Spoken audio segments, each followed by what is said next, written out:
naglandfall ang bagyong Pepito sa bayan ng Panganiban sa Catanduanes. Sa aerial footage na pinost ni Panganiban Mayor Cesar Robles, kita ang lawak ng pinsalang iniwan ng bagyo. Daan-daang bahay ang nawasak.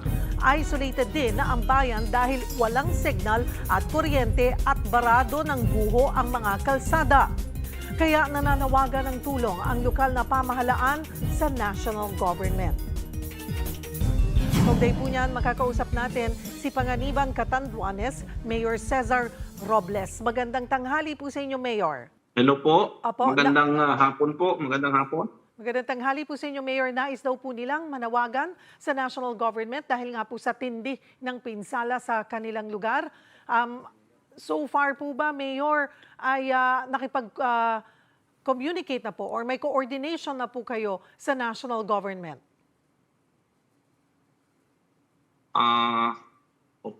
Naririnig niyo po ako? Malinaw Yes. po yung signal ko? Apo, naririnig po kayo ng Okay. malinaw. Bali, pangalawang beses ko na po na-interview po ako kaninang umaga ni Katonying. Isa lang po ang gusto kong iparating sa ating national government, lalong-lalo na po sa ating mahal na Pangulo, na nangangailangan po kami ng agarang tulong po dito. Although tapos na yung bagyo, pero yung epekto, yun yung malaking challenge po bilang alkalde. Dahil 5th class municipality lang po kami, very limited ang aming mga resources. Halos may mga nagamit na din kami doon sa aming calamity fund. Kaya ang malaking challenge po sa amin is yung parating na mga araw, kasi yung mga nasiraan ng bahay, hindi rin sila makakapaghanap buhay. At saka yung mga pananim, halos totally nasira po lahat. Tapos pag umuulan, halos hindi ko nakakaawa tingnan na nakikita natin ating mga kababayan gano'n.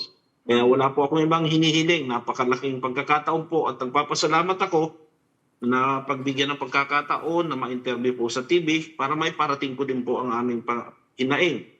Lalong-lalong na po ang aking mga konstituente ito sa bayan ng Panganiban. Dito po naglandfall yung bagyo.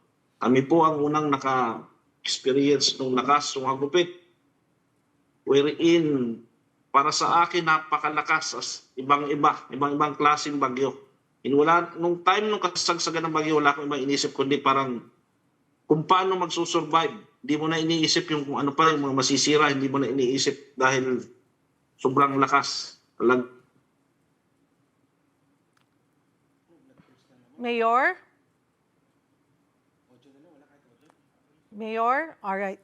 Muli po nating aayusin yung ating connection with Mayor Robles. At yun nga po ang kanyang sinabi, ang pangunahing apela po niya ay matulungan ang kanyang bayan sa Panganiban. At ito po ang kanyang apela sa national government, particular po sa ating Pangulo. Mayor? Nakamute po yata tayo. Pa-check lang po. Okay po, okay na. Ayan po. Alright. Mayor, so ngayon po ay gaano karaming residente po ang naapektuhan dito nga po sa paghagupit ng bagyong Pepito sa inyo pong lugar? Nung kasagsagan po nung bagyo, mayroon po kaming record dito na 650 evacuees.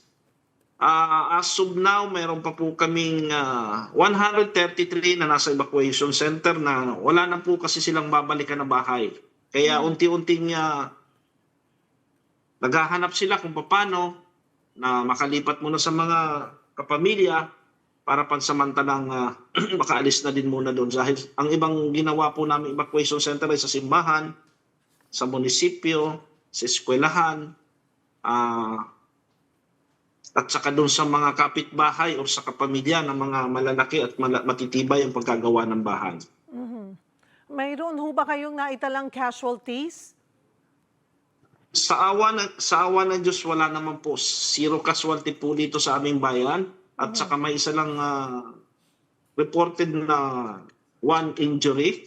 And malaking pasasalamat ko dahil wala namang casualty po dito sa aming bayan. May mga isolated na barangay pa rin po ba hanggang ngayon? Kumusta rin po Mayroon pa po. Opo, ilang Mayroon barangay kami pa mga po ito, isolated Mayor? barangay. Actually, ang isolated na barangay na lang namin is mga ilan-ilan na lang na coastal barangays na nasa malayo.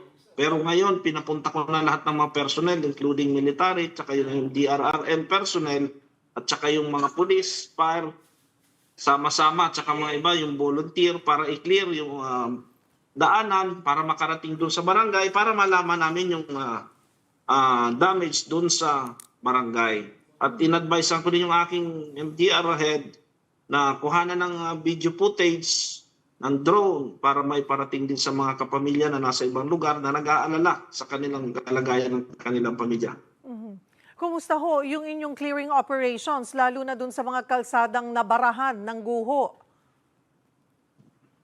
Okay naman po as of now, halos kunti na lang ang kailangan naming ma-clear. May mga dala naman chainsaw, pero yung mga major, sa awa ng Diyos, wala namang reported na mga major landslide. Dahil yun, medyo maaabala dahil wala kaming, hindi kami makakapag-produce agad-agad ng mga heavy equipment para mag-clear ng landslide.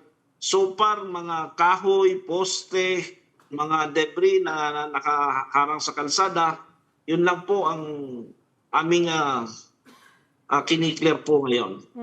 Simula po nung weekend, Mayor, at kanina nga po, ay kayo ay nanawagan sa national government. So, meron na hubang nakipag-ugnayan ho sa inyo? Pakiulit po, Sherry. Opo. Mayor, kayo ho ay Sorry po, nanawagan. hindi ko na pakiulit pa lang po yung tanong. Opo. Kanina po, at over the weekend, ay sabi nyo Hello? nga, Mayor? Opo. Medyo pasensya na, medyo umihina ang signal. Opo. Naririnig na kita. Opo. Nanawagan ho kayo kanina sa national government. Pero over the weekend, nanawagan na rin ho tayo. May nakipag-ugnayan na po ba mula po sa kanila? Actually, hiningi na ni Katunying yung account namin sa Land Bank. Pinadala ko na din po. And hopefully, sana sa lalong madaling panahon, makarating na sa amin para maipamahagi ko na sa mga lalong-lalo higit na mga nangangailangan ng aking kababayan. Pero ano po ang specific na tulong na kailangan po ninyo sa inyong bayan para po mapaabot sa national government? Ang number one pong kailangan ng aking mga kababayan ay yung mga material para ma-reconstruct yung kanilang mga bahay, lalo na nagkakaubusan ng yero at mga plywood. Dahil siyempre, ang dami sa halos lahat-lahat, puro sa bayan ang pangangailangan ng mga gamit. Saka siyempre ang pinaka-importante is yung pera, cash na para sa kanilang mga pambibili ng pagkain. Dahil ang isang linggong mga susunod na araw, tiyak na yun yung pinakamahirap after ng malakas na bagyo dito sa aming lugar. Yung pang-araw-araw na gagamitin nila sa kanilang pamilya. Ano ho ba ang report po sa inyo ng DSWD? Di ho ba sila po ang magpo-provide dapat ng food packs, DSWD, maging po ng DPWH? Ginawa na po namin, ma'am. Ano po yon? Opo, ginawa na po namin bago po dumating yung bagyo. Nagpauna na po ako doon sa mga lagi pong affected areas ng mga barangay. Pinauna ko na pong ma-distribute kasi usually ginagawa namin yan after ng typhoon. Pero sa mga base sa experience ng nakaraan, na-isolate yung ibang baryo, kaya nadidelay yung tulong na pagkain. Kaya ang ginawa ko, inuna ko na yung mga pagkain bago dumating yung bagyo. Para at least meron na silang matatabing pagkain, just in case ma-isolate sila. Gaya nga ang nangyari ngayon. Pero meron naman kaming piniprepare na reinforcement doon sa kanilang food packs. Ano pa naman kaming konting natitira dito pero hindi po yung magiging sapat. Dahil ito darating na araw, yun po ang malaking pinoproblema ko po.